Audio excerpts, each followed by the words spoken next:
সম্মানিত সভাপতি মহাশয়, বিভিন্ন গ্রাম থেকে মুসলিম ভাই ও বাপজিগণ, পর্দার ওই পারে বসে থাকা মা ও বোন, প্রশংসা আল্লাহ তাআলার জন্য, শান্তি অবতীর্ণ হোক আমাদের নবী মুহাম্মদ সাল্লাল্লাহু আলাইহি ওয়াসাল্লামের প্রতি। আলোচনা রাখার আগে আপনাদের সাথে আমার জরুরি দুই একটি কথা। যারা উপস্থিত শ্রোতামণ্ডলী আছেন, তাদের কাছে শুরুতে একটা অনুরোধ রাখছি, আপনারা যত বেশি ক্লান্ত, আমরা তার চেয়ে বেশি ক্লান্ত। আপনারা দিনে কাজ করে রাত্রে ঘুমান, আমরা দিনে পড়াশোনা করে বক্তব্য রেডি করি, রাত্রে প্রোগ্রাম করি। তো এই যে দিনের পর দিন চলছে, তা আপনার চেয়ে আমি বেশি কষ্ট সহ্য করে এসেছি বহু দূর থেকে। তা আমি যদি একটু কষ্ট করে আপনাদের জন্য কিছু বলার ইচ্ছা পোষণ করি, আপনাদেরকেও উচিত হবে কষ্ট করে একটু বসে থেকে তা শ্রবণ করা। আরে মানতে পারা এটা তো পরের কথা, আগে তো শুনি।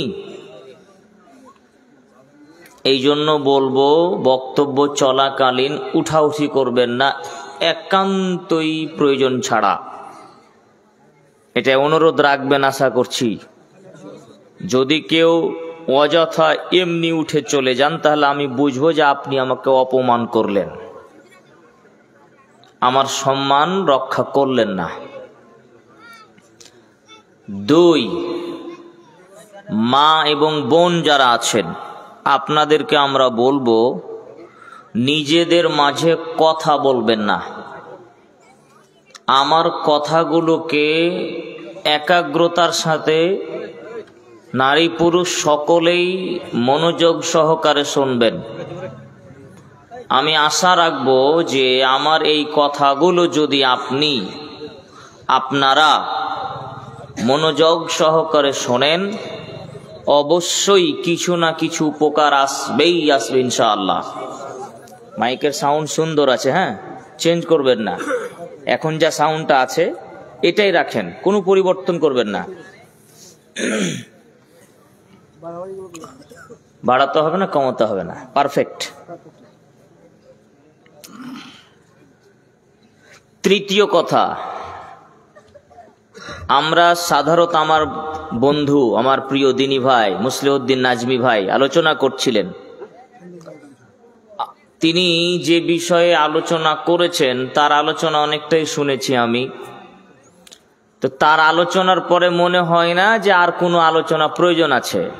এত বেশি আয়াত, এত বেশি হাদিস দিয়ে আপনারা আলোচনা করেছেন, যথেষ্ট। মাশাআল্লাহ, আল্লাহ ভাইয়ের বক্তব্য এবং তাকে উভয়ই আল্লাহ তাআলা কবুল করুক, আমিন। তারপরেও যেহেতু আমি আছি লিস্টে, শেষের মানুষ, শেষের বক্তা, তো কিছু বলতে এসেছি, কিছু বলে যাই। তবে মনে হচ্ছে না যে তার চেয়ে আমার বক্তব্য বেশি আমি ফুটাতে পারবো। তো যেহেতু ফুটাতে পারবো না, তাই আপনাদের এমন মনে হতে পারে যে ওটাই ঠিক ছিল, যা চলছিল ওটাই ঠিক ছিল। তো যা চলছিল আলহামদুলিল্লাহ, তারপরে আমার টুটা ফাটা বিদ্যায় কিছু বুঝানোর চেষ্টা করব, কাটা কাটা কথা বলে, আপনারা একটু কষ্ট করে বুঝবেন। আর মূল্যায়ন একটা জিনিস বুঝতে পারছেন, অন্যান্য জালসা থেকে আর এই জালসার মধ্যে একটা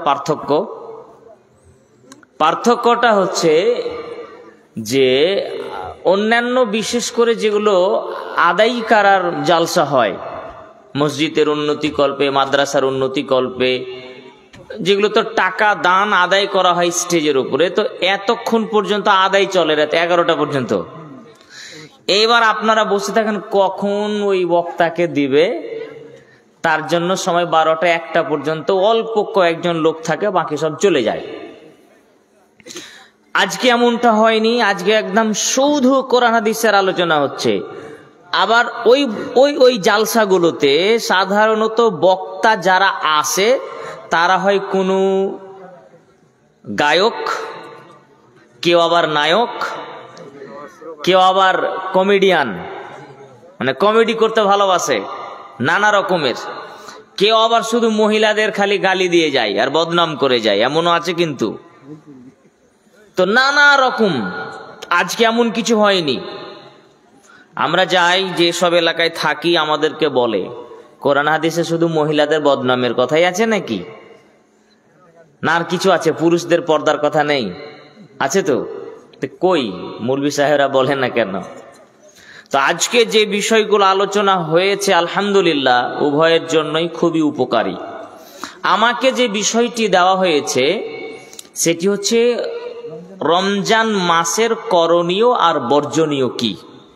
এই যে সামনে আগামী কাল থেকে শুরু হচ্ছে ইনশাআল্লাহ রমজানুল মাস, এই রমজান মাসে আমরা কি কি করব, কি কি করব না, কি কি করা আমাদের উচিত হবে, কি কি করা উচিত নয়, কি করলে আমাদের কল্যাণ আছে, কি করলে আমাদের অকল্যাণ আছে, এটা আমাদেরকে বিস্তারিত জানতে হবে। হয়তো বা আপনাদের মনে হতে পারে যে এটা আবার জানার কি আছে, রোজার মাসে তো আমরা 12 বছর থেকে তো রোজা করছি, তা আমরা তো জানি যে কি কি করতে হয়। কিন্তু না, তারপরেও একটু শুনে দেখেন না, একটু ভিন্ন রকম যদি হয় অবশ্যই কিছু ভিন্ন পাবেন। আর মনে রাখা দরকার, কোরআনে আল্লাহ তাআলা কোরআনের একটা মৌলিক উদ্দেশ্যের কথা বলেছেন। আল্লাহ তাআলা বলছেন, ইয়া আইয়ুহাল্লাযীনা আমানু কুতিবা আলাইকুমুস সিয়াম, হে ঈমানদারগণ তোমাদের উপরে সিয়াম মানে রোজাকে ফরজ করা হয়েছে। কামা কুতিবা আলাল্লাযীনা মিন ক্বাবলিকুম, যেভাবে তোমাদের পূর্ববর্তী মানুষদের প্রতি, পূর্ববর্তী বান্দাদের প্রতি ফরজ করা হয়েছিল। কেন সিয়ামের বিধান? কেন? লাআল্লাকুম তাত্তাকুন, যাতে তোমরা তাকওয়া অর্জন করতে পারো, আল্লাহ ভীরুতা অর্জন করতে পারো, পরহেজগারিতা অর্জন করতে পারো। এখানে একটা আমার সাথে আপনাদের জরুরি কথা। এই মহিলা, এত কথা কেন? আবার কে কথা বলে? একদম কথা বলবেন না, চুপ করে বসে থাকার চেষ্টা করবেন। আপনার বক্তব্য এখানে চলবে না, বাড়িতে বক্তব্য দিয়ে থাকেন, এখানে আপনাকে বক্তব্য শুনতে ডেকেছি, দিতে নয়।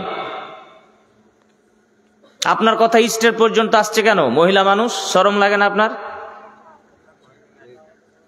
আপনার গলার আওয়াজ এত দূর আসবে কেন? বেয়াদবি করছেন। চুপচাপ পাথরের মতন বসে থাকবেন, পাথরের মতো। পাশে কেউ যদি লুটিয়ে পড়ে যায় দেখানো দরকার নাই, আমার কথার প্রতি খেয়াল করবেন। কথা বলে এই আয়াতে জরুরি কথা। এক, আল্লাহ তাআলা আয়াতের প্রথম অংশে বলেছেন তোমাদের জন্য সিয়াম ফরজ, তার মানে সিয়াম ফরজ আমাদের জন্য।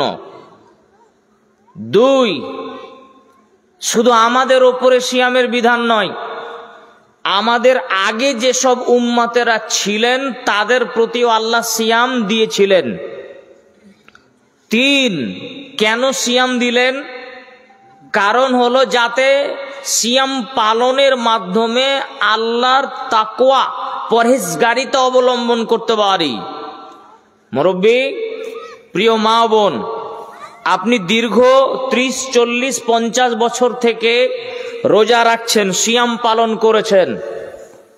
আল্লাহ বললেন সিয়াম মানুষের তাকওয়া অর্জন করায়, সিয়াম পরহেজগারিতা সৃষ্টি করে।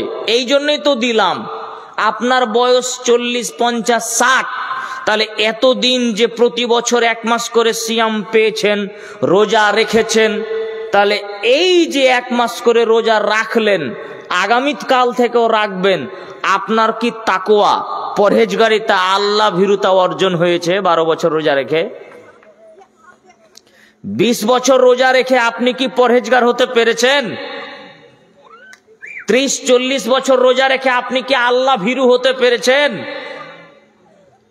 যদি আল্লাহ ভীরু হয়ে যান তাহলে ঠিকই আছে, আর যদি হতে না পেরে থাকেন তাহলে আপনি রমজানকে ওই রকম মূল্যায়ন করতে পারেননি, আপনি বুঝতেই পারেননি। আপনি মনে করেছেন না খাওয়া না পান করা থাকবো, কিছু খাবো না কিছু পান করবো না, এই তো আমার রোজা হলো, এইটা আপনি নিয়েছেন। এই জন্যে আপনার রোজা আপনাকে পরিবর্তন করতে পারেনি।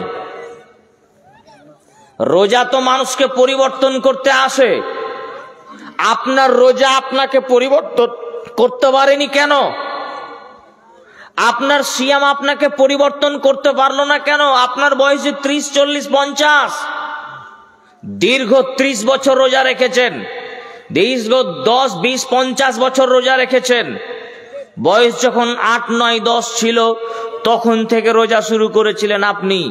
তাহলে এত রোজা গেল এলো, এত রোজা যায় আসে, কিন্তু আপনার কোনো কিছু যায় আসে না, আপনার কিছু পরিবর্তন হয় না।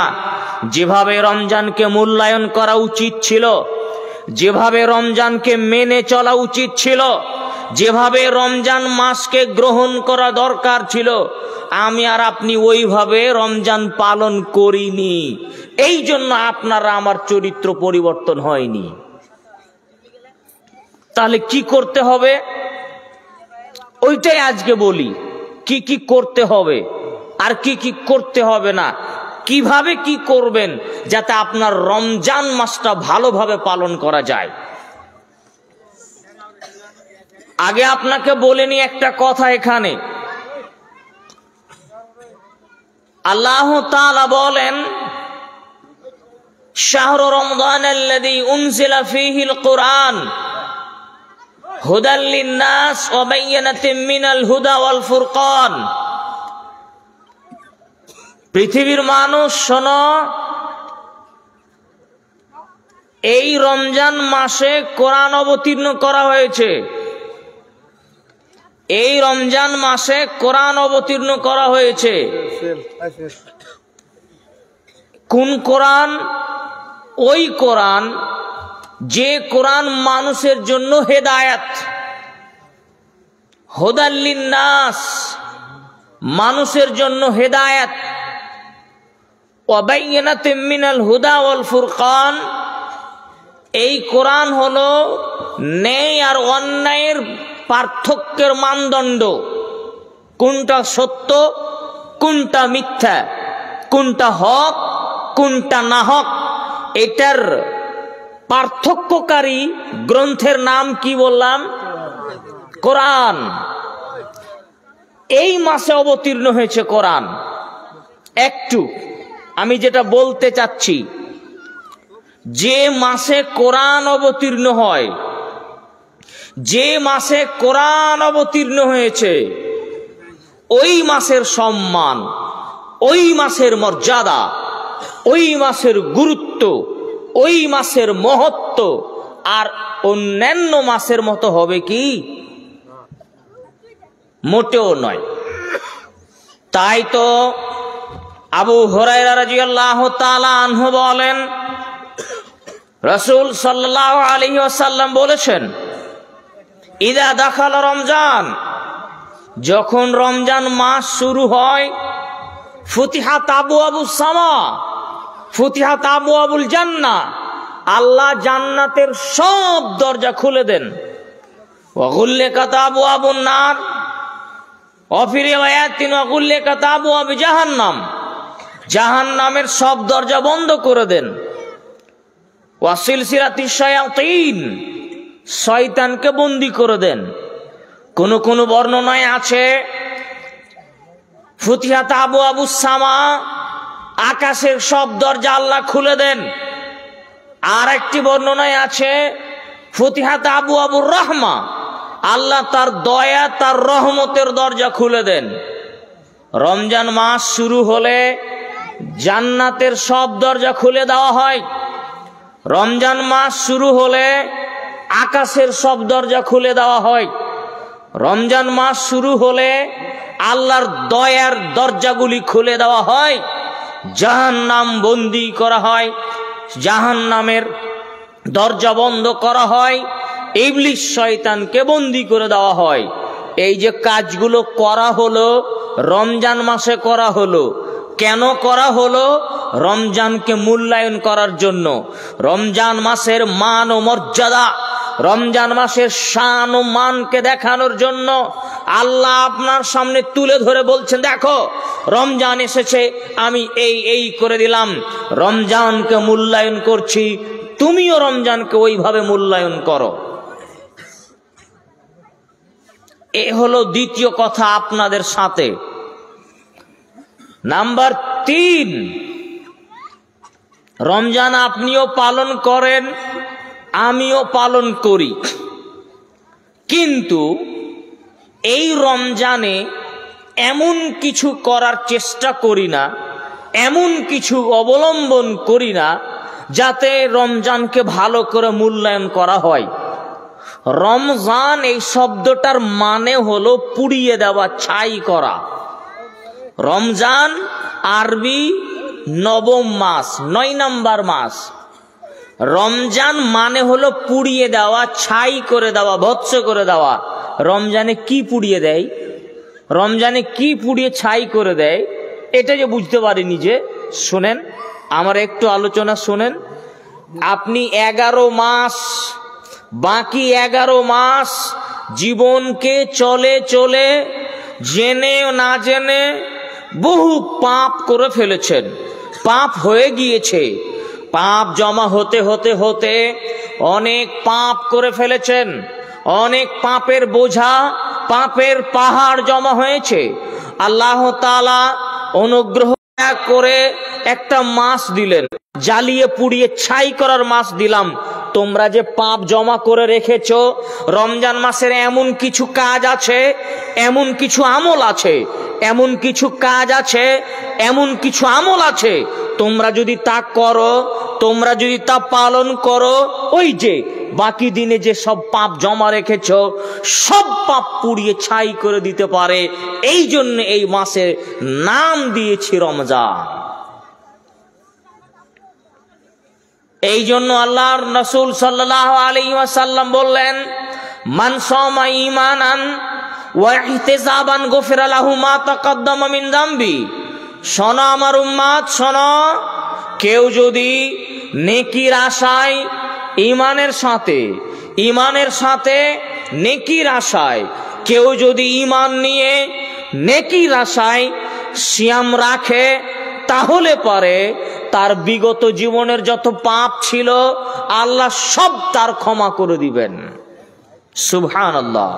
সম্মানীয় উপস্থিতি, আমি যেটা বুঝাতে চাচ্ছি আপনাকে, যে এই রমজানকে কিভাবে মূল্যায়ন করলে আমার বিগত জীবনের পাপগুলি মুছে যাবে, রমজানকে কিভাবে মূল্যায়ন করলে আমি আমার রমজানের মাধ্যমে আমি নিজেকে পরিবর্তন করে জান্নাত পেতে পারি, এই রকম কাজ যেগুলো করলে আমার এই রকম হবে, এই রমজানে ওই সব কাজ দিয়ে ভর্তি করে দেওয়া হয়েছে।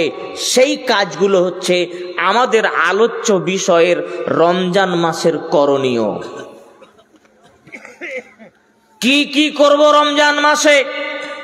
খুব সংক্ষিপ্ত বিবরণ, বিরক্ত হওয়ার আগে আলোচনা সমাপনী টেনে দেব ইনশাআল্লাহ।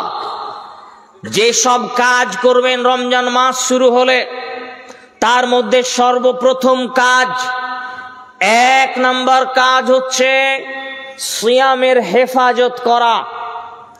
যে সিয়ামটা আপনি রাখবেন, যে সিয়ামটা আপনি পালন করবেন, ওই সিয়ামকে হেফাজত করতে হবে, রক্ষা করতে হবে। কি থেকে রক্ষা করব?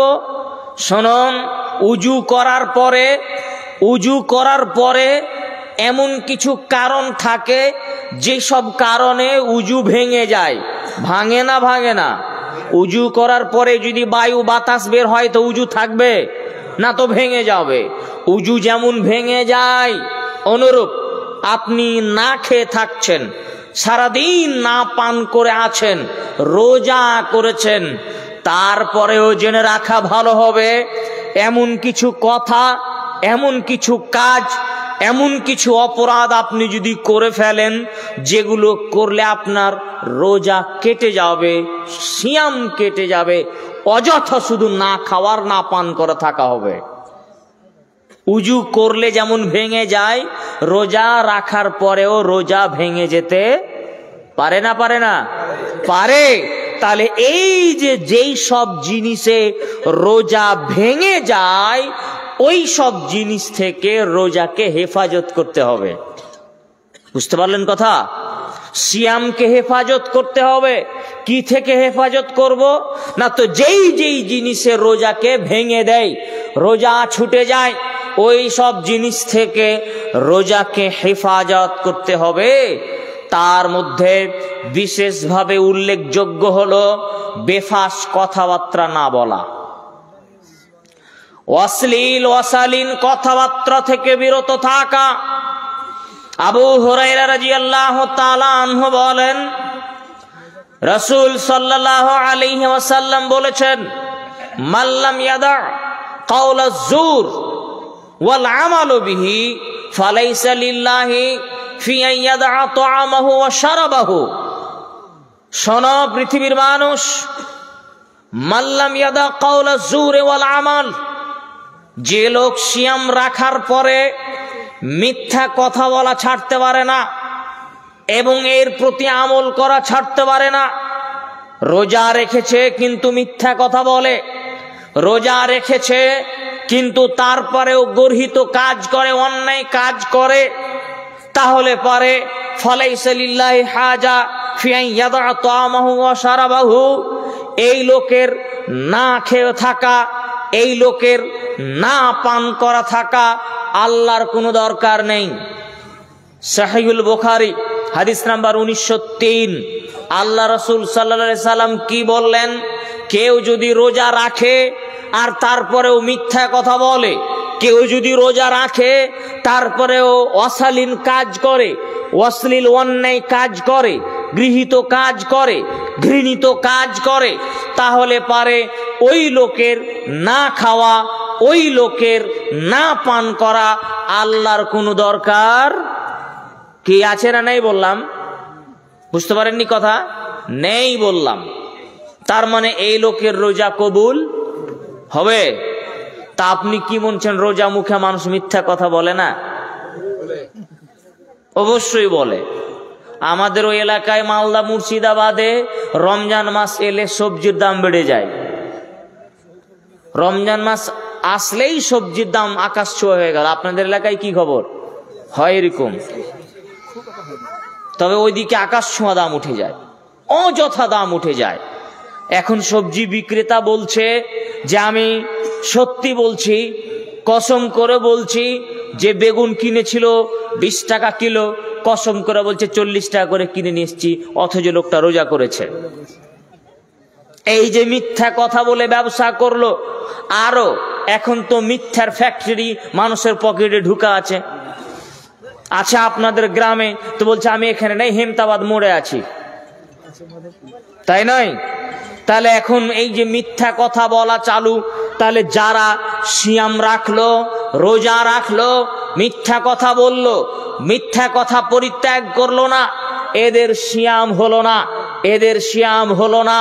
তার মানে আমি বুঝাতে চাইলাম যে 1 নাম্বার করণীয় হলো রোজাকে এই সব বিষয় থেকে হেফাজত করতে হবে।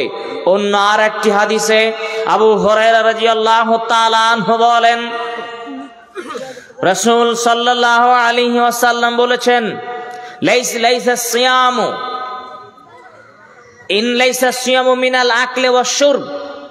শোনো, না খাওয়ার না পান করার নাম সিয়াম নয়। না খেয়ে থাকা, না পান করা থাকার নাম সিয়াম নয়। ইন্নামা সিয়ামু মিনাল লাগবি অমিনার রাফাসে, প্রকৃত সিয়াম, আসলে সিয়াম হলো ওয়াসলিল ওয়াসালিন, গর্হিত কাজ থেকে বিরত থাকার নাম। শোনো, ফাইন সাব্বাকা আও জাহিল আলাইকা, যদি তোমরা কেউ সিয়াম পালন করো আর সিয়ামরত অবস্থায় যদি তোমার সাথে কেউ তর্ক করতে চায়, তোমার সাথে কেউ ঝগড়া করতে চায়, ফাকুল, তাহলে তুমি বলো ইন্নী সায়েম, ইন্নী সায়েম, আমি রোজাদার, আমি রোজাদার, তোমার সাথে তর্ক করব না, তোমার সাথে ঝগড়া করব না। এইগুলো হচ্ছে রোজা থেকে হেফাজত করা। এইভাবে আপনাকে রোজা থেকে রোজাকে হেফাজত করতে হবে। শুধু না খাওয়া না পান করা নয়, বরং কেউ যদি আপনার সাথে তর্ক লিপ্ত হতে চায় রোজা অবস্থায়, আপনি তর্ক করবেন না, তর্ক এড়িয়ে যাবেন। কেউ যদি ঝগড়া করতে চায় ঝগড়া করবেন না, আমি রোজাদার, ঝগড়া করব না, এড়িয়ে যাবেন।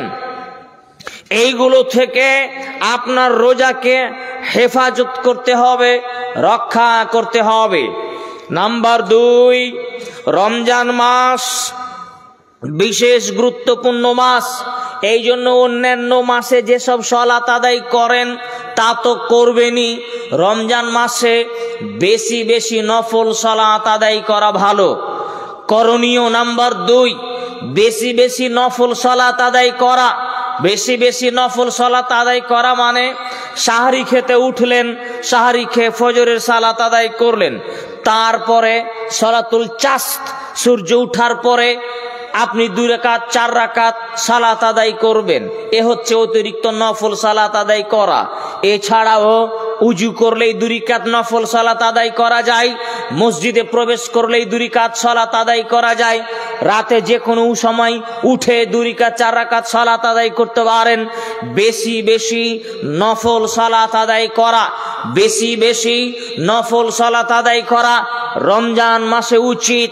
বেলাল রাদিয়াল্লাহু তাআলা আনহু, রাসূল সাল্লাল্লাহু আলাইহি সাল্লাম যখন মেরাজে স্বপ্নের মাধ্যমে আল্লাহ রাসূল যখন গেলেন, কোনো একদিন ফজরের সালাত আদায় করে আল্লাহ রাসূল সাল্লাল্লাহু আলাইহি সাল্লাম বেলালকে বললেন, বেলাল কি ব্যাপার, কি ব্যাপার বেলাল, আমি যখনই জান্নাতে যাই তখন আমি তোমার পায়ের জুতার শব্দ শুনতে পাই, তুমি আমার আগে আগে, তুমি আমার সামনে দিয়ে জুতো পায়ে হাঁটো।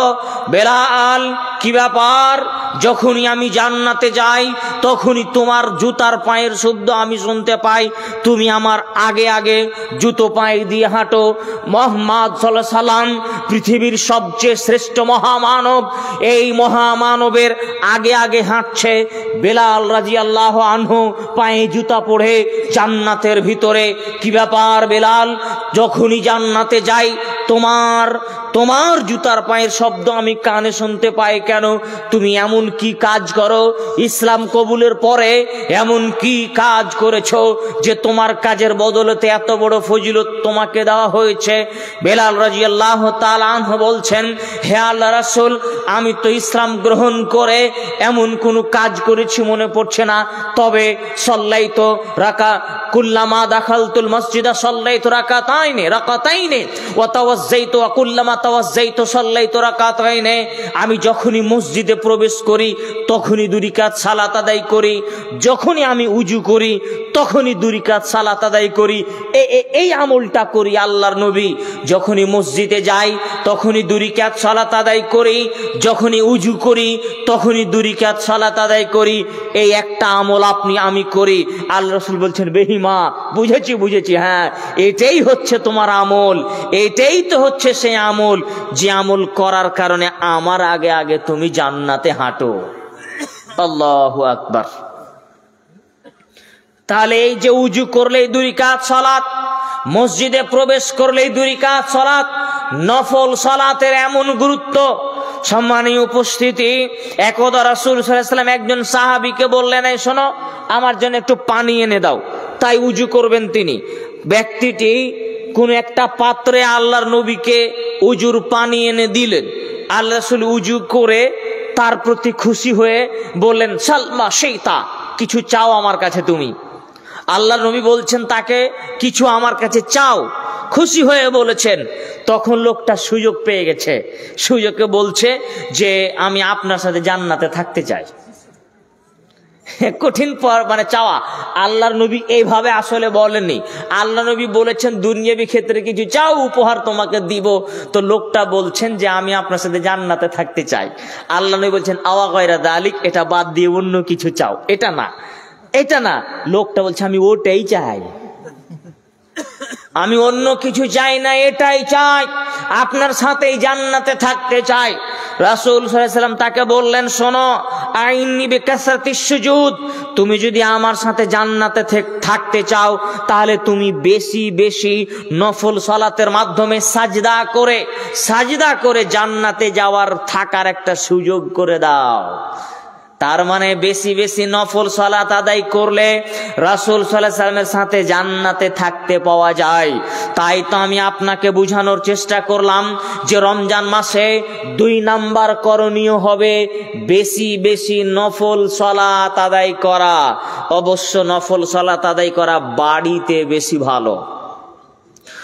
নাম্বার 3 নাম্বার করণীয়, তৃতীয় করণীয় হচ্ছে রমজান মাস হলো কোরআন অবতীর্ণ হওয়ার মাস।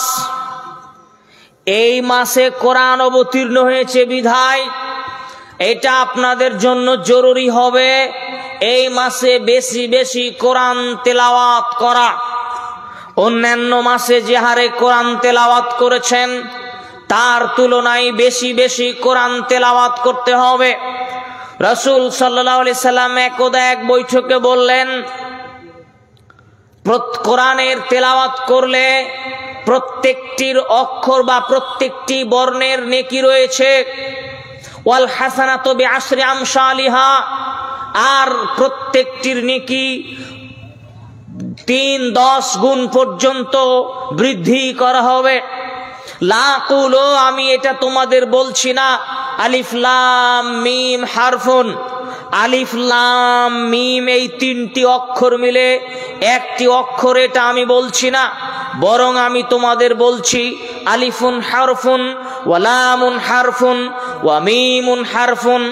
আলিফ একটি অক্ষর, লাম একটি অক্ষর, মিম আর একটি অক্ষর, তাহলে 3টি অক্ষর 10-10 করে 30টি নেকি পাওয়া যায়।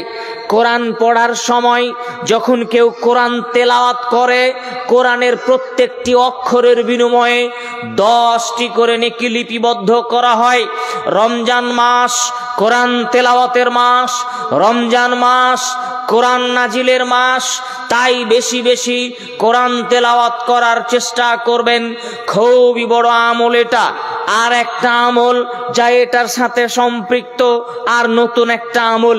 4 নম্বরে রমজান মাসের করণীয় হচ্ছে বেশি বেশি তাসবিহ তাহলিল জিকির আজকার করা, বেশি বেশি সুবহানাল্লাহ, আলহামদুলিল্লাহ, লা ইলাহা ইল্লাল্লাহ, আল্লাহু আকবার, সুবহানাল্লাহি ওয়া বিহামদিহি, সুবহানাল্লাহিল আযীম, সুবহানাল্লাহিল আযীম ওয়া বিহামদিহি, ইত্যাদি ইত্যাদি ইত্যাদি ইত্যাদি জিকির আজকার যত আছে বেশি বেশি পাঠ করা লাগবে।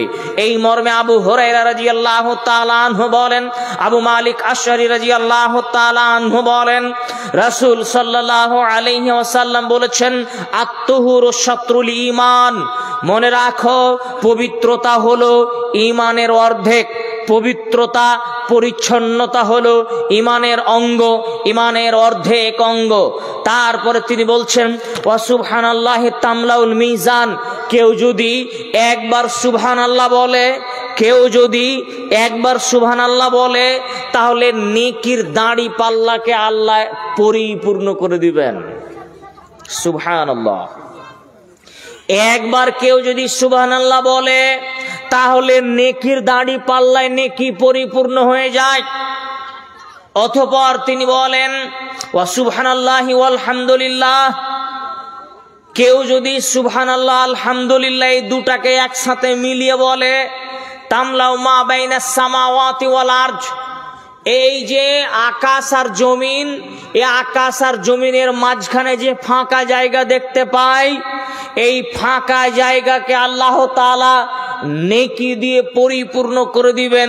কেউ যদি একবার সুবহানাল্লাহ আলহামদুলিল্লাহ বলে, অতঃপর তিনি বলেন আস-সালাতু নূরুন, সালাত হলো আলো, ওয়াস সাদাকাতু বুরহানুন, দান হলো দলিল, ওয়াস সাবরু জিয়া, আর ধৈর্য হলো জ্যোতি, আলো জ্যোতি। এরপরে তিনি বললেন ওয়াল কোরআন হুজ্জাতুল লাকা ওয়া আলাইক, কোরআন তোমার পক্ষে হতে পারে, কোরআন তোমার বিপক্ষে হতে পারে, কোরআন তোমার পক্ষে সাক্ষী দিতে পারে, কোরআন তোমার বিপক্ষে সাক্ষী দিতে পারে। একটু আগে আপনাকে আমি বললাম কোরআনের প্রত্যেকটা অক্ষর পাঠ করলে তার বিনিময়ে 10 নেকি পাওয়া যায়। এই জায়গাতে আল্লাহ বললেন, রাসূল সাল্লাল্লাহু আলাইহি সাল্লাম বললেন কোরআন তোমার পক্ষে হতে পারে, কোরআন তোমার বিপক্ষে হতে পারে। আপনি যদি কোরআন পড়েন, কোরআন চর্চা করেন, কোরআন মূল্যায়ন করেন, আপনার নেকি আছে। এই কোরআন আপনার কিয়ামতের মাঠে আপনার পক্ষে সাক্ষী দিবে, সুপারিশ করবে আল্লাহর কাছে। কোরআনের সুপারিশ আল্লাহ তাআলা কবুল করে নেবেন। অপরদিকে যদি কোরআনকে আপনি মূল্যায়ন না করেন, কোরআন চর্চা না করেন, কোরআন না পড়েন, সাদা কাপড়ে লাল কাপড়ে মুড়ে তাকে ভরে রেখে দিয়েছেন, গত রমজানের পরে ওই ঈদের আগের দিন এখন পর্যন্ত ওই অবস্থায় আছে, আগামীকাল সিয়াম চালু হবে, আবার খুলে দেখবেন।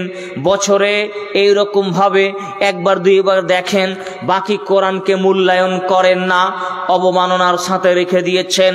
কোরআন আপনার বিপক্ষে কথা বলবে কিয়ামতের মাঠে। কোরআনকে পক্ষে কথা বলাতে হলে কোরআন চর্চা করা লাগবে, কোরআন পড়া লাগবে। তাই তো আমি বললাম বেশি বেশি কোরআন তেলাওয়াত করা, বেশি বেশি জিকির আজকার করা, বেশি বেশি জিকির আজকার তাসবিহ তাহলিল পাঠ করতে হবে। 5 নম্বরে আর একটা করণীয়, 5 নম্বরে আর একটা করণীয় হলো বেশি বেশি তাওবা ইস্তেগফার করা। এই রমজান মাসে বেশি বেশি তাওবা এবং ইস্তেগফার, ক্ষমা চাওয়া আল্লাহর কাছে। অনেক পাপই হয়েছে, পাপের তো শেষ নেই, পাপ তো প্রতি পদে পদে হচ্ছে, হয়েই যাচ্ছে। এই পাপগুলোকে মুছে ফেলার একটা মাধ্যম হচ্ছে রমজান মাস। উপস্থিত বৈঠকের দিনী ভাই ও বোন শুনুন, রমজান মাস এসেছে। কত বড় আপনি পাপ করেছেন এটা দেখার কথা নয়, পাপের ক্ষমা নেওয়ার সুযোগ এসেছে, ক্ষমা নিতে হবে। আবু হুরায়রা রাদিয়াল্লাহু তাআলা আনহু বলেন, রাসূল সাল্লাল্লাহু আলাইহি ওয়াসাল্লাম বলেছেন, কুল্লু বনি আদম খাত্তাউন ওয়া খায়রু খাত্তাইন আত-তাওয়াবুন। মনে রাখো পৃথিবীর সব আদম সন্তানই পাপী, আর সর্বশ্রেষ্ঠ মানুষ সেই যে পাপ করার পরেই তাওবা করে নেই, আল্লাহর কাছে ক্ষমা প্রার্থনা করে নেই। এই মাস ক্ষমা চাওয়ার মাস, ক্ষমা চেয়ে নিতে হবে, ক্ষমা পাওয়ার চেষ্টা করতে হবে। শুনুন, আপনারা সাহারি খেতে উঠেন, একটা পরামর্শ দিয়ে যায়, সাহারি খেতে উঠেন, একটা পরামর্শ দিয়ে যায়, এশার সালাতের পর যদি ইচ্ছা করে ঘুমিয়ে যান, এশার সালাতের পর ইচ্ছা করলে ঘুমিয়ে যান, ঘুমানোর পরে যখন রান্না করতে উঠবে ওই রাত্রে, তখন আপনি উঠে যান। যখন আপনি উঠে যাবেন ওই গভীর রাত্রে উঠে গিয়ে একাকী সালাত শুরু করবেন। 2 রাকাত, 4 রাকাত, 6 রাকাত, 8 রাকাত আপনার সাধ্যমতো আপনি করবেন। এবার সালাতে দাঁড়িয়ে যাবেন, 2 4 রাকাত সালাত আদায় করে নিলেন। এরপরে আল্লাহ তাআলার কাছে স্পেশাল ভাবে ক্ষমা চাওয়ার জন্য প্রস্তুতি নিতে হবে। সালাতের মাধ্যমে ক্ষমা চাইতে হবে, সালাতের মাধ্যমে আল্লাহর কাছে তাওবা করতে হবে। আল্লাহ বারবার এমনই বলেছেন, ওয়াস্তাঈনু বিস-সাবরি ওয়াস-সালাহ, তোমরা আল্লাহর কাছে ধৈর্যের মাধ্যমে, সালাতের মাধ্যমে চাও। শুনুন, একটু সব আলোচনা ভুলে গেলে এই আলোচনাটা মনে রাখার চেষ্টা করবেন। সব আলোচনা ভুলে গেলে এখন যা বলছি এটা মাথায় নিয়ে যান। প্রিয় মা ও বোন, আপনি শুনুন, অনুগ্রহ করে শুনুন, একটু কর্ণপাত করে শুনুন, আপনার কিছু উপকার হবেই হবেই ইনশাআল্লাহ। শুধু মনোযোগ দিয়ে শোনার ব্যাপার। এরপরে আপনাকে বললাম 2 রাকাত 4 রাকাত আপনার সাধ্যমতো সালাত আদায় করবেন। সালাত আদায় করতে গিয়েই সালাতে দাঁড়ালেন, সুন্দর করে উজু করে নিয়ে এসে সালাতে দাঁড়িয়ে আপনি দোয়া দুরুদ যা বললেন। এরপরে যখন আপনি সাজদায় গেলেন, সাজদায় যখন গেলেন, লম্বা একটা সাজদা হবে, 31-40 মিনিট পর্যন্ত সাজদায় পড়ে থাকবেন। আর ওই সাজদাতেই গভীর রাতের শেষ অংশে মানুষ সবাই যখন ঘুমিয়ে থাকে, 3 ভাগের 2 ভাগ পার হয়ে গেছে, রাতের শেষ অংশে যখন আল্লাহ তাআলা দুনিয়াবি আকাশে অবতরণ করেন, ওই সময় আল্লাহ তাআলার কাছে আপনি এবার বলতে থাকুন, আপনার জীবনের যত গুনাহ আছে একটা একটা করে বলতে থাকবেন, হে আমার প্রতিপালক, সেই দিন আমি এই পাপ করেছি, নিজের প্রতি জুলুম করেছি, তোমাকে বলছি রমজান মাস তোমার কাছে ক্ষমা চাই, তুমি মাফ করো। হে আমার প্রতিপালক, সেই দিন আমি এই কাজ করে ফেলেছি, আমার ভুল হয়েছে, তুমি আমাকে মাফ করো। হে আমার প্রতিপালক, তুমি বড় দয়াবান, তুমি বড় ক্ষমাবান, তুমি যদি ক্ষমা না করো, তুমি যদি দয়া না করো, তাহলে আমরা ক্ষতিগ্রস্ত হয়ে যাব।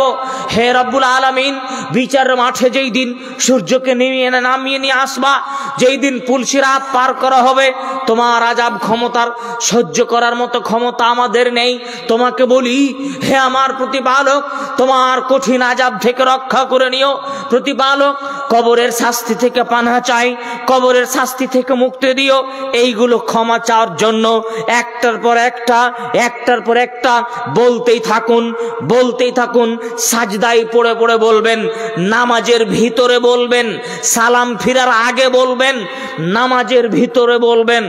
আর আল্লাহকে বলতে থাকুন, প্রতিপালক, আমার সন্তানের জন্য দোয়া করছি, তুমি আমার সন্তানকে দ্বীনের কাজে কবুল করো। আমার মেয়ের জন্য দোয়া করছি, তুমি আমার মেয়েকে দ্বীনের কাজে কবুল করো। আপনার জীবনের যত চাওয়া, যত পাওয়া, আপনার জীবনের যত চাওয়া, যত পাওয়া আছে, সব নামাজের ভিতরে, নামাজের মধ্যে, সাজদাতে আর সালাম ফিরার আগে, সাজদাতে আর সালাম ফিরার আগে শেষ বৈঠকে আপনি বলে যান, ইনশাআল্লাহ আপনার দোয়া কবুল হবে, ইনশাআল্লাহ হবে। এইভাবে দোয়া করবেন, ক্ষমা চাইবেন আল্লাহ তাআলার কাছে। এমনিতেই চলতে ফিরতে মাঝে মাঝে বলা উচিত, আস্তাগফিরুল্লাহ ওয়া আতুবু ইলাইহি, আস্তাগফিরুল্লাহাল্লাযী লা ইলাহা ইল্লা হুয়াল হাইয়ুল কাইয়্যুম ওয়া আতুবু ইলাইহি, রব্বিগফির ওয়ারহাম ওয়া আনতা খায়রুর রাহিমিন, রব্বিগফিরলি ওয়া তুব আলাইয়া ইন্নাকা আনতাত তাওয়াবুল গফুর। আপনি যখন তখন উঠতে বসতে চলতে ফিরতে যখন তখন আপনি বলতে থাকুন, এইভাবে তাসবিহ তাহলিল জিকির আজকার করতে থাকবেন। আল্লাহ আমাদের তৌফিক দান করুন, আমিন। সময় যেহেতু স্বল্প, আমি আলোচনা দীর্ঘ করব না, এইবার গুটি কয়েক কথা আপনার সামনে। রমজানুল মোবারক, আরো অনেক করণীয় আছে যা আপনারা আরো করণীয় বিষয়ে আলোচনা করবেন। তার মধ্যে 2-1 মিনিট সংক্ষিপ্ত 2-1 কথাই, রমজান মাসে বেশি বেশি দান করা উচিত। একদিনেই 500 টাকা দান না করে এমন একটা অ্যামাউন্ট রেখে দেন, 300 টাকা রেখে দিবেন, প্রত্যেক দিন 30 দিনে 10 টাকা করে দিবেন। এটার বরকত আলাদা তো দিবেনই, এমনি যেখানে বেশি দরকার সেখানে দিলেনই, কিন্তু প্রতিদিন যেন দানের খাতায় কিছু একটা থাকে, এটা একটা রুটিন বানিয়ে নিতে পারেন। বলে প্রতিদিন 10 টাকা পারবো না, 5 টাকা করে রাখেন। তার চেয়ে গরিব মানুষ আপনি 2 টাকা করে রাখেন, যে প্রতিদিন রমজান মাসে আমি 2 টাকা করে দান করব, যেখানেই হয়। এইরকম একটা 30 দিনের রুটিন বানিয়ে দিবেন। দান বেশি বেশি করতে হবে রমজানুল মোবারক মাসে। এছাড়াও রয়েছে রমজানের ইতিকাফ করা, শেষ দশকে আছে লাইলাতুল কদর পালন করা, সাবা কদর নামে, যেটা আপনারা জানেন। এইগুলো করণীয় অনেক কিছু। সম্মানিত উপস্থিতি, বর্জনীয় কি? বর্জনীয় হচ্ছে কয়েকটা বিষয়। 1, রমজানের রোজা নষ্ট করে দেয়, এইগুলো খবরদার করবেন না। রমজানের রোজা নষ্ট করে দেয় এমন কিছু করবেন না। তার মধ্যে শুরুতেই বলেছি, ওয়াসলিল কথা এবং কর্ম, এই সব করা থেকে অবশ্যই বিরত থাকবেন। 2, খবরদার হারাম খাদ্য খাওয়ার চেষ্টা করবেন না। হারাম খাদ্য খাওয়ার চেষ্টা করবেন না। বহু বেয়াদব লোক আছে ইফতার করার পরে মসজিদ থেকে বের হয়েই বিড়ি ধরিয়ে দিয়েছে। এত বেয়াদব সে, সারাদিন কি করে থাকলো? এইরকম আচরণ দেখানোর চেষ্টা করিয়ে না, ভুল হচ্ছে আপনার। সম্মানীয় উপস্থিতি, হারাম খাদ্য মুখে দেওয়ার চেষ্টা করবেন না, বর্জন করার চেষ্টা করবেন। গুরুত্বপূর্ণ কথা হচ্ছে তার মধ্যে যে বর্জনীয় আমলের ভিতরে কিছু বিধানগত বর্জনীয় জিনিস আছে। বিধানগত বর্জনীয় হচ্ছে যা করলে শুধু রোজা ভাঙে নয়, বরং তার জন্য মহা পাপও হয়, জরিমানাও দিতে হয়। রমজান মুবারক মাসে, রমজান মাসে সিয়ামরত অবস্থায় স্বামী স্ত্রীর পারস্পরিক সম্পর্ক, দৈহিক সম্পর্ক টোটালেই হারাম, একদম হারাম।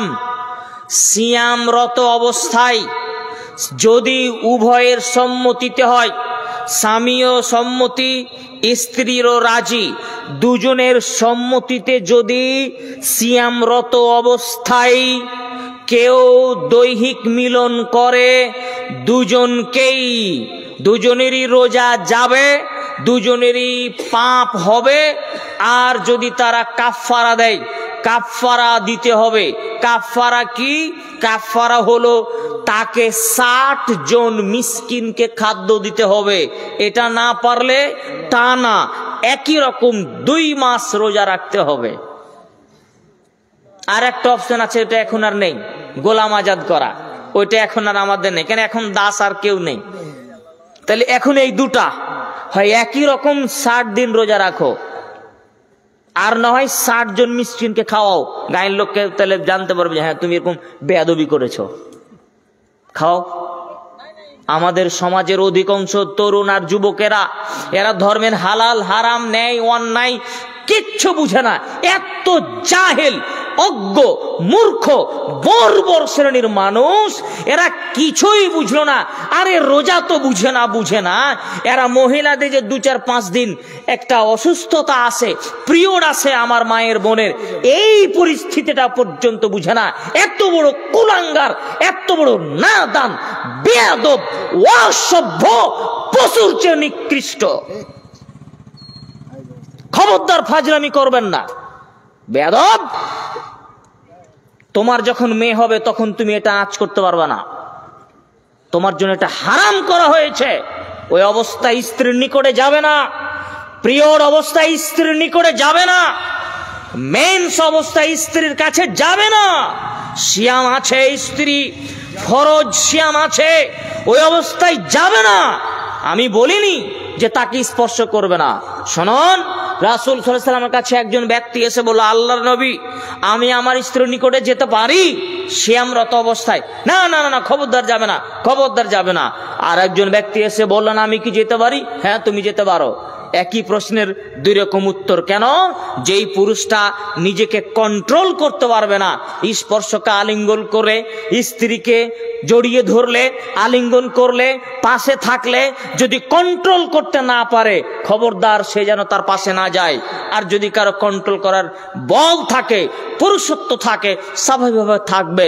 তবে সাবধান, যে কথা বললাম আপনাকে আমি, কেউ যদি ফরজ সিয়ামরত অবস্থায় স্বামী স্ত্রী মেলামেশা করে, তাহলে তার জন্য কঠিনতম শাস্তি।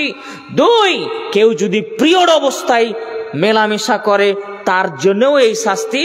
তাকেও কাফফারা দিতে হবে, তাকেও 60 জন মিসকিনকে খাওয়াতে হবে। 2 মাসের রোজা একই রকম রাখতে হবে, মাঝখানে বাদ দেওয়া চলবে না, মাঝখানে কোনো বাদ নাই। শত নারী আর পুরুষ এই সব পাপে জড়িত, শত নারী পুরুষ এই পাপে জড়িত, কোনো পরোয়াই করে না, কিছুই জানে না। সাবধান। সুতরাং আপনাকে জরুরি কথা বললাম, অবশ্যই এই সব কাজকে মেনে নেওয়ার চেষ্টা করবেন না। ভুল হয়ে থাকলে জরিমানা দিতে হবে, অন্যায় করে থাকলে জরিমানা দিতে হবে। তা না হলে বিচার মাঠে ফেঁসে যাবেন আপনি, বিচার মাঠে ফেঁসে যাবেন আপনি। সুতরাং এই সব গর্হিত কাজ থেকে নিজেকে বেঁচে থাকার চেষ্টা করবেন। সম্মানীয় উপস্থিতি, গুরুত্বপূর্ণ কয়েকটি কথা। এক, যেসব মহিলারা গর্ভবতী মা, যাদের পেটে সন্তান আছে, সামনে রমজান, তারা কি রোজা রাখবে? না, রাখবে না। যদি গর্ভের শুরুর দিকে হয়, আর গর্ভের শুরুর দিকে হয়, ডাক্তার যদি বলে যে এই অবস্থায় রোজা না রাখাই ভালো, রোজা না রাখাই ভালো, মায়ের অথবা মায়ের পেটে যে সন্তান আছে তার ক্ষতির আশঙ্কা হতে পারে রোজা রাখলে, তাহলে ওই মা ওই অবস্থায় রোজা রাখবে না, পরবর্তীতে পূর্ণ করবে। ছাড় নেই, সুযোগ আছে মাপ তখনকার জন্য, পরে তাকে পূর্ণ করতে হবে। দুই, যেসব মায়েরা দুধ পান করায়, কোলের বাচ্চা আছে, দুধের সন্তান আছে, এই রকম সন্তান যদি কারো মায়ের থাকে, কোনো মায়ের, তাহলে সে যদি রোজা করে, তাহলে যদি বাচ্চার দুধের ব্যাঘাত ঘটে, তাহলে পারে সেই মা ওই অবস্থায় রোজা করবে না, পরবর্তীতে পূর্ণ করবে। নাম্বার 3, যারা অসুস্থ মানুষ, নারী হোক পুরুষ হোক, অসুস্থ দুই রকমের হয়। এক, তাৎক্ষণিক অসুস্থ, জ্বর হয়েছে, মাথা ব্যথা করছে, আর কিছু হয়েছে, মানে ভালো হওয়ার আশঙ্কা আছে যে 2-4 দিন 5 দিন 7 দিন পরে লোকটা ভালো হয়ে যাবে, তাহলে ওই অসুস্থ অবস্থায় সিয়াম পালন নাও করতে পারে, পরে পরিপূর্ণ করতে হবে, পরে পূর্ণ করবে। আর যদি এমন অসুস্থ হয় যার ভালো হওয়ার আশা নেই, এমন অসুস্থ হয়, মরণ ব্যাধি, প্যারালাইসিস হয়ে গেছে বা আর কিছু হয়ে গিয়েছে, যেটা ভালো হওয়ার আর আশা করা যাচ্ছে না, এইরকম যদি অসুস্থ হয়ে যায়, তাহলে ওই লোকের পক্ষ থেকে ফিদিয়া বা খাদ্য দান করা, যেটা এইটা প্রদান করবে, অথবা অন্য কেউ তার পক্ষ থেকে সিয়াম পালন করে পূর্ণ করবে। তো ফিদিয়া দেওয়ার কোরআনে আল্লাহ তাআলা এটাই উল্লেখ করেছেন যে ফিদিয়া দান করবে যিনি এমন অসুস্থ, বিরামহীন অসুস্থ ব্যক্তির পক্ষ থেকে প্রতিদিন অর্ধসা খাদ্য একজন ফকির বা মিসকিনকে দিবে। সম্মানিত উপস্থিতি, এই হলো অসুস্থ ব্যক্তিদের সিয়াম পালনের বিধান। আর নারীদের বিধান বললাম। যারা সফরে থাকে, সফরে যদি কেউ 1-2 দিনের জন্য যাতায়াত করে, তাহলে পরে সে যদি মনে করে যে আমি সিয়াম রাখবো, তো রাখতে পারে, ছাড়লেও ছাড়তে পারে, তবে রাখাটাই শ্রেয়, কারণ আল্লাহ ছাড় দিয়েছেন। আর যারা ধরেন বাইরে 2-4 মাস 5 মাসের জন্য আছে, স্থায়ী হয়ে গেছে ওরা, তাদের রাখাটাই উচিত, তাদের রাখাটাই সেখানে করা উচিত। তারা সিয়াম পালন করতে পারবে, কোনো সমস্যা নেই। কারো কোনো জিজ্ঞাসা থাকলে আপনারা এবার করতে পারেন। এখানে একটা প্রশ্ন করা হয়েছে, যদি কোনো বিবাহিত মহিলা তালাক না নিয়ে অন্য কোনো পুরুষের সাথে বিয়ে করে, সেটা কি ইসলামে বৈধ? মারাত্মক একটা প্রশ্ন, এবং এটা একটা বড় ব্যাধি। বিভিন্ন সমাজে এই কেস দেখা যাচ্ছে। শুনুন, প্রায় শোনা যায়, প্রায় এলাকায়, আমাদের এলাকায় আমরা এরকমটা দেখেছি। বিয়েদারি মেয়ে, হয়তো 1 ছেলের মা, 2 ছেলের মা, 3 ছেলের মা পর্যন্ত এরকম আছে, যে স্বামীর কাছ থেকে তালাক হয়নি, ওই স্বামীর কাছেই ছিল, ওর কাছে থাকতে থাকতে, এখন মোবাইলের যুগ তো, প্রেম করা খুব সহজ, তাই না? এখন ওই মোবাইলে কার সাথে হোয়াটসঅ্যাপে কথা বলতে বলতে, মেসেঞ্জারে চ্যাট করতে করতে, বাস নতুন রঙে মেতে উঠেছে। স্বামীর তালাকও প্রয়োজন মনে করে না, সমাজের কিছু ধার ধারে না, আর একজনের সাথে চলে গেল, দিয়ে তার আবার কোর্টে বিয়ে করে নিয়েছে, দিয়ে এখন বলছে যে আমরা বিয়ে করে নিয়েছি। এখন এই যে প্রথা ঘটে সাধারণত, এটা কি ইসলামে বৈধ না অবৈধ? এটাই তো প্রশ্ন, নাকি? আসি আমরা কোরআন হাদিসের ডায়েরিতে ফেলা, দেখা যাক উত্তর কি পাওয়া যায়। প্রথম কথা হচ্ছে, বিবাহের জন্য কয়েকটি শর্ত লাগে, বিবাহ শুদ্ধ হওয়ার জন্য কয়েকটা শর্ত লাগে। নাম্বার 1, যে বিবাহ করবে সেই ছেলের এবং সেই মেয়ের সম্মতি। 2 হচ্ছে মেয়ের বাপের ওয়ালি, অভিভাবক। 3 হচ্ছে সাক্ষী উপস্থিত। এই তিনটি শর্ত সাধারণ বিবাহতে, সাধারণ বিবাহ মানে কুমারী যাদের বিয়ে হয় না, এমনি সাধারণ বিয়েতে যদি এই তিনটির ভিতরে কোনো একটি না পাওয়া যায়, সে বিবাহ হলো না। আল্লাহ রাসূল সাল্লাল্লাহু আলাইহি ওয়াসাল্লাম এই মর্মে একটা হাদিস উল্লেখ করেছেন, বুখারী মুসলিম সহ বিভিন্ন গ্রন্থে কিতাবুন নিকাহ, বিবাহ একটা অধ্যায় আছে। এই অধ্যায়ে আল্লাহ রাসূল বলছেন যে আইয়ুমা ইমরাতিন নাকাত বিগাইরি ইযনি ওয়ালিহা ফানিকাহুয়া বাতিল, ফানিকাহুয়া বাতিল, ফানিকাহুয়া বাতিল। তিনবার করে বলেছেন, কোন নারী যদি অভিভাবক, তার বাপ, যদি গার্জেন, তার বাপ হোক তার ভাই হোক যে বেঁচে আছে, গার্জেনের অনুমতি ছাড়া বিয়ে করে, গার্জেনের অনুমতি ছাড়া বিয়ে করে, আল্লাহর নবী বলেছেন ওই বিয়ে বাতিল, ওই বিয়ে বাতিল, ওই বিয়ে বাতিল, ওটা বিয়েই হয়নি। তাহলে যারা সাধারণত একজনের সংসার করতে করতে আর একজনের সাথে পালিয়ে যায়, আর বাপ বলে যে বেটি তোর সাথে বিয়ে দিয়েছি, তুই আর একজনের সাথে পালিয়ে যা, বলে নাকি? তার মানে ওই যে আর একজনের সাথে পালিয়েছে ওইটাতে ওর বাপের সম্মতি নেই, ছিল না, নেই। তার মানে এই মেয়েটা নতুন করে কারো কাছে যাবে বা গেছে, এই বিয়েই হয়নি, এক নাম্বার বাতিল হলো আল্লাহ রাসূলের হাদিসে, কারণ তার বাপ অনুমতি দেয়নি। এটা এক নাম্বার। মানে তাহলে আমি কয়েকটা দিক থেকে দেখাচ্ছি যে কয় দিক থেকে বিয়েটা বাতিল, এটা এক দিক থেকে হলো তো। নাম্বার দুই দিক থেকে কেমন করে বিয়ে বাতিল হয় আরো। দ্বিতীয় নাম্বার হচ্ছে, কোন মহিলা যদি অন্যের আয়ত্তে থাকে, মানে অন্য স্বামীর আন্ডারে আছে, তখনও তালাক হয়নি। এই যে একজন মহিলা কোন স্বামীর আন্ডারে আছে আর দ্বিতীয় জন তাকে বিবাহ করবে, এটার কোন অপশন, কোন বৈধতা কিয়ামত পর্যন্ত কেউ দিতে পারবে না। কাউকে যদি এরকম বৈধ প্রমাণ করতে হয় যে একজনের স্ত্রী আছে আর আমি নতুন করে ফের তাকে বিয়ে করব, এটা যদি নিয়ম বানাতে হয় তাহলে আবার মুহাম্মদ সাল্লাল্লাহু আলাইহি ওয়াসাল্লামকে দুনিয়ায় আসতে হবে, বুঝতে পারছেন? আবার নতুন করে হাদিস লিখতে হবে, আল্লাহ নবীকে আবার এসে বলে যেতে হবে যে শোনো শোনো শোনো, আর একজন স্ত্রী আছে, তারপরে একজনকে দুজনে বিয়ে করলে চলবে। এক মহিলাকে দুজন বিয়ে করতে পারে? তাহলে এই যে একটা মহিলা আগের স্বামীও আছে আর পরে আরেকজনকে বিয়ে করছে, এখন তার দুই স্বামী নাকি? দুই স্বামী ওর কাছে, কেন আগেরটা তো আছে, তালাক তো হয়নি। তাহলে পরের যার সাথে গেল ওর নিকট এখন দুই স্বামী হয়ে আছে, আর দুই স্বামী ইসলামে হারাম। তার মানে দ্বিতীয় নাম্বারে এই বিয়েটা হারাম, প্রমাণ হলো দুই দিক থেকে। নাম্বার 3, খোলা নেওয়ার ব্যাপারটা, মানে তালাক না হলে কি আর বিয়ে হয়? অন্যের কাছ থেকে তালাক নেওয়ার আগে পর্যন্ত বিয়ে, তালাক নিলেও তারপরে বিয়ে হবে না। তালাক ধরেন যে একজন মহিলাকে কেউ তালাক দিয়েছে, তালাক দেওয়ার পরেই অন্য একজন পুরুষ তাকে সাথে সাথে বিয়ে করতে পারে না, তার কিছু শর্ত আছে। যদি মহিলাটি স্বামীর সাথে সহবাস করে থাকে, তো এখানে মনে হয় লেখা আছে যে বিয়ে হয়েছিল। আচ্ছা, এটা কি মেয়ের মায়ের কথা না এমনি আমভাবে বলছেন? মানে যে মেয়ে পালিয়ে গেছে তার কি সন্তান আছে? ও ঘটেছে ঘটনা আপনাদের এলাকায়? আচ্ছা শোনেন, তবে তার মানে সে তার স্বামীর সাথে মেলামেশা করেছে, তাই তো? নাহলে বাচ্চা হলো কি করে? তাহলে এখন এই যে মেয়ে পালিয়ে গেল, তার গর্ভে তার পূর্বের স্বামীর সন্তান ধরতে পারে, তাই না? ধরতেই পারে।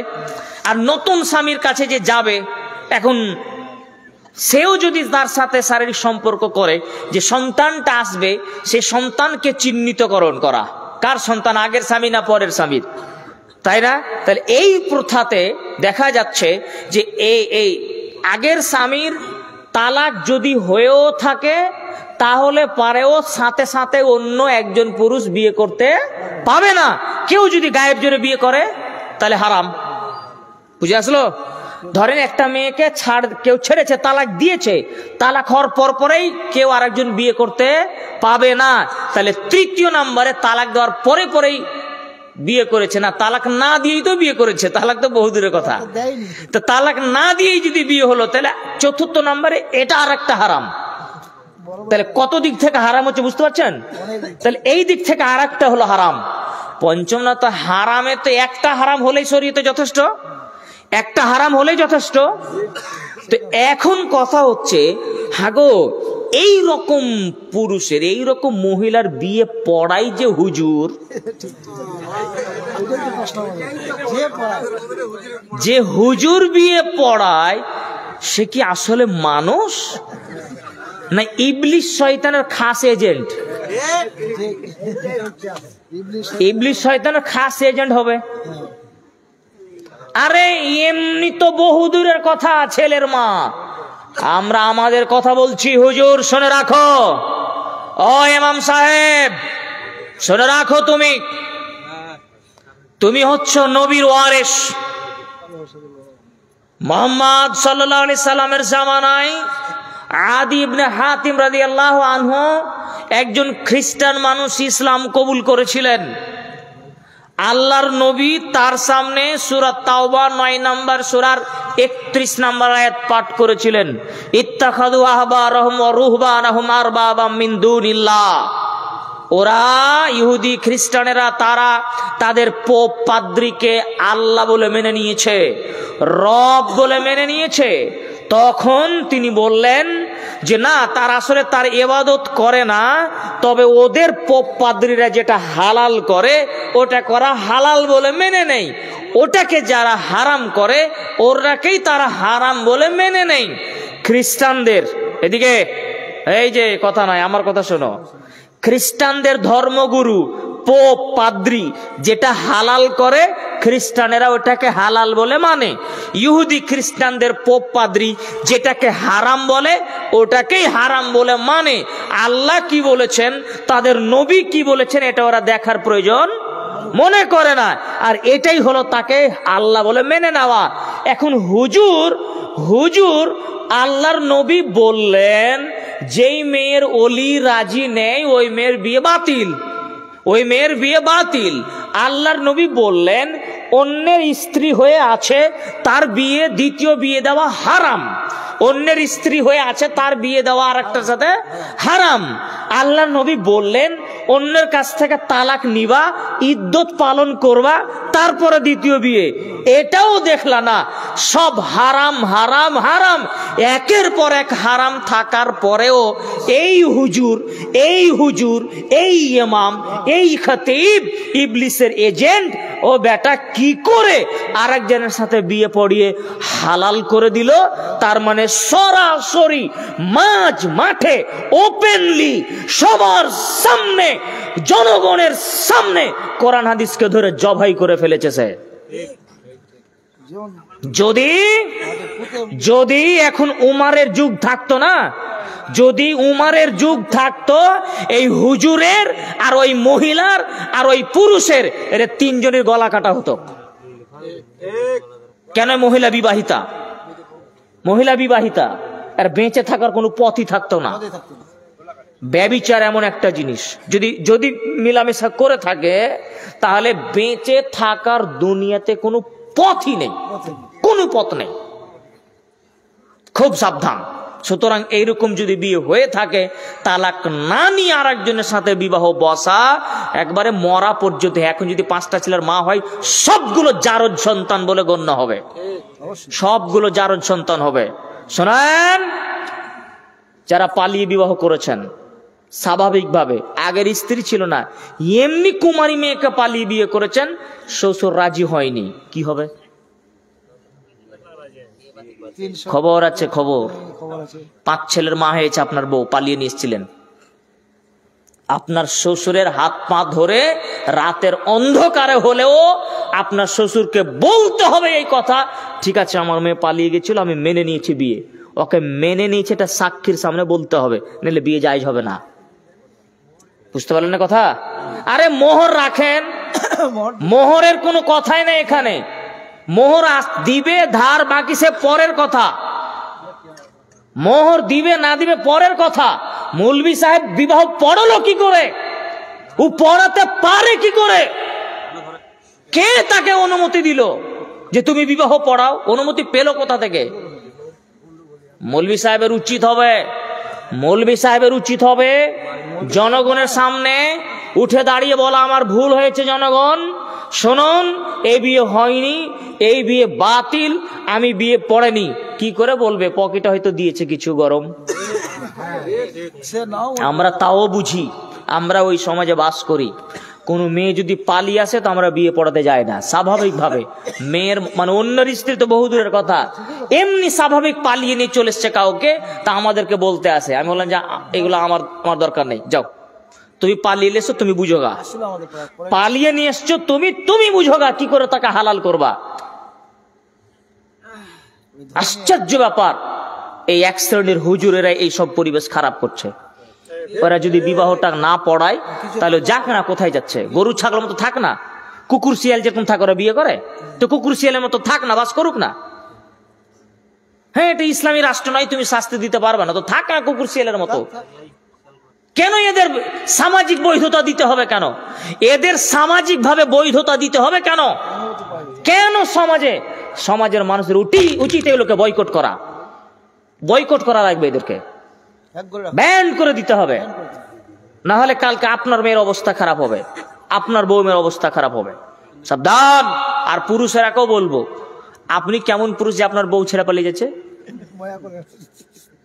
তার মানে আপনি ভালোবাসা দিতে পারেননি। এটাও দুর্বলতা আছে নিশ্চয়, অনেক দুর্বলতা থাকতে পারে। সেই দুর্বলতাগুলো আপনারা পরিলক্ষণ করবেন, স্ত্রীকে কন্ট্রোলে রাখার চেষ্টা করবেন। যত্রে তত্রে যেখানে সেখানে বের হতে দিবেন না। স্ত্রীকে দোকানদার বানিয়ে দিয়েন না, আর স্ত্রীকে ওই লোকের খোরাক বানিয়ে দিয়েন না। গোটা গ্রামের লোক আপনার বউকে চিনে গো, গোটা গ্রামের লোক।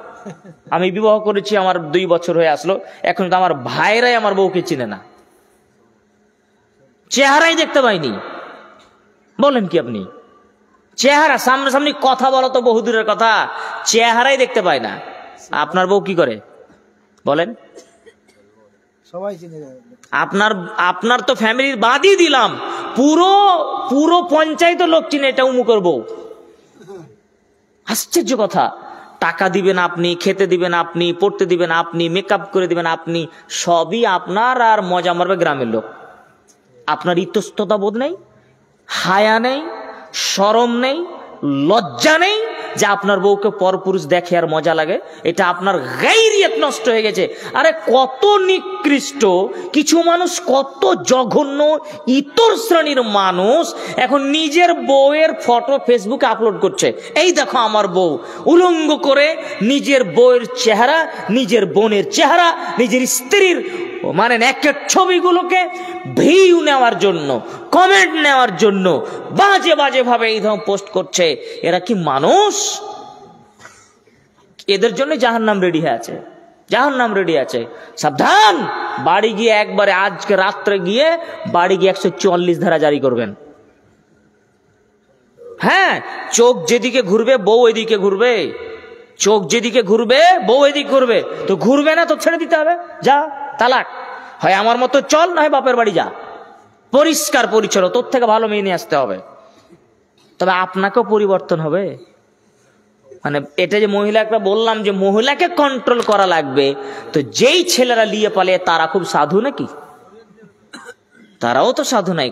মানে আসলে কি বলি, রাত হয়েছে, সময় পার হয়ে গেল, সর্বাঙ্গে ব্যথা, মলম দিব কোথা? মানে কোন জায়গায় চিকিৎসা করব? আপনার না আপনার বইয়ের, না আপনার ফ্যামিলির, না সমাজের? কোনটারই চিকিৎসা করা যাচ্ছে না। কেন? আমরা আসলে মুসলমান নামকে অস্তে হয়ে গিয়েছি। সুতরাং ওয়াজামে তুম হো নাসারা তামাদ্দুন মে হানুদ, ইয়ে মুসলমান হ্যায় জিসে দেখকর শরমায়ে ইহুদ। আমাদের জীবনে ইহুদি খ্রিস্টানদের কৃষ্টি কালচার আখলাক গুলোকে নিয়ে নিয়েছি, তো পরিবেশ এরকম হবেই। সম্মানিত উপস্থিতি, এই বিষয়ে আর বেশি কিছু বলতে চাচ্ছি না। আকলমন্দ কে লে ইশারা হি কাফি হ্যায়। আশা করি বিষয়টি স্পষ্ট হয়েছে। এই আর কিছু বলছেন নাকি? বলছিলাম যে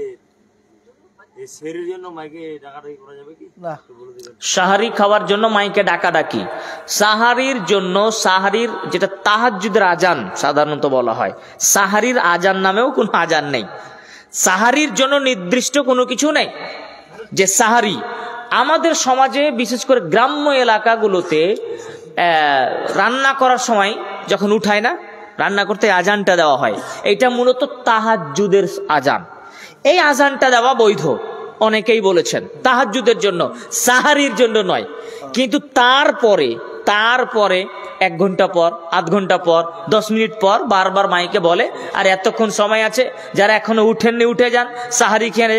কেন ভাই, তোমাকে কে এরকম ভাড়া দিয়ে দিলে যে জোর করে খাওয়াও? এরকম কোনো ব্যাপার নাই।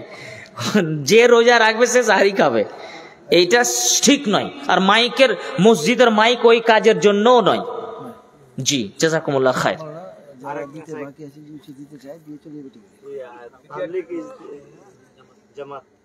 হ্যাঁ, আমাদের এলাকায় ছিল তো জায়গায় জায়গায়। জি জি, এটা নিয়ে একটু তাবলিগি জামাত নিয়ে কি বলবো? তাবলিগে যাবেন? আচ্ছা, তাবলিগি জামাত করা যাবে কিনা এটা এইরকম ভাবে সরাসরি প্রশ্ন করলে হবে না। আসলে যখনই কারো সাথে কাজ করবেন, তাদের দেখতে হবে আকীদা, তাদের আমল। যদি আকীদা বিশুদ্ধ হয়, আমলগুলো বিশুদ্ধ হয়, তাহলে সেটা নিবেন। এখন তাবলিগি জামাতে আমি কোনোদিনই যাইনি, কোনোদিনই তাবলিগ জামাতের সাথে আমি সংস্পর্শে থাকিনি। তাদের যে সব বই পুস্তকগুলো আমি পড়েছি, বিশেষ করে ফাজাইলে আমাল, মুনতাখাবে হাদিস, এগুলো পড়ে আমি আমার ব্যক্তিগত অভিজ্ঞতায় দেখেছি যে তাদের অনেক আকীদাতে ত্রুটি আছে এবং অনেক আমলে ভুল আছে। এই জন্য আমি ব্যক্তিগতভাবে সেই জামাতকে সমর্থন করি না। এটা হচ্ছে 1 নাম্বার। 2 নাম্বার হচ্ছে যে তাবলিগ যে করবে, তো কে করবে রে ভাই? যে তাবলিগ করতে জানে সেই তো করবে। তো আপনার চাচা, আপনার দাদা ওই মাঠে নিড়ানি, বুঝেন নিড়ানি, ভুঁই নিড়াচ্ছিল, ওকে ধরে নিয়ে চলে গেল, দেখবেন যে তোমাকে তাবলিগ করতে হবে। ও না পড়তে জানে না কিছু জানে, ওকে নিয়ে ও আবার কি তাবলিগ করবে?